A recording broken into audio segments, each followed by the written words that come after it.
मस्त निन्द्राको बेला है, भोक लागेर झिम्जिहाल्यो, झिम्जिएर अब खाना खान जाउँ, कहाँ जाउँ, रातिउँदो के गरौँ, पैसा खोज्छु, पैसै भेटिँदैन गोजीमा कुनै।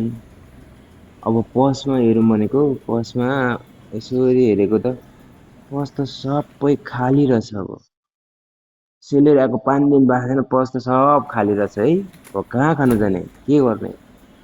दिमाग लगाएँ एकछिन सोचेर झट्ट त्यहाँदेखि त माथि यसो हेरेको त अर्को साथीको त ट्याक्क त्यहाँनिर पसको बाहिरै राखिरहेर सुतिरहेको रहेछ नि। त्यहाँदेखि चट्ट अब दिमाग लाएर चाहिँ अब पैसा निकालेर खान जान्छु भनेर सोचेँ है। यसो सट्ट बिस्तारै गएँ।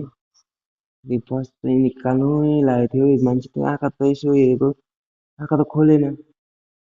पर्स यस्तोरीसँग भनेको फेरि यस्तोरी पल्टेर आएर पर्सै थिचिदियो क्या हातले। थुक गएर त्यहाँदेखि त निकाल्नु सफलै भएन। 2 चोटि ट्राई गरेँ मैले यस्तोरी भएर अब चाहिँ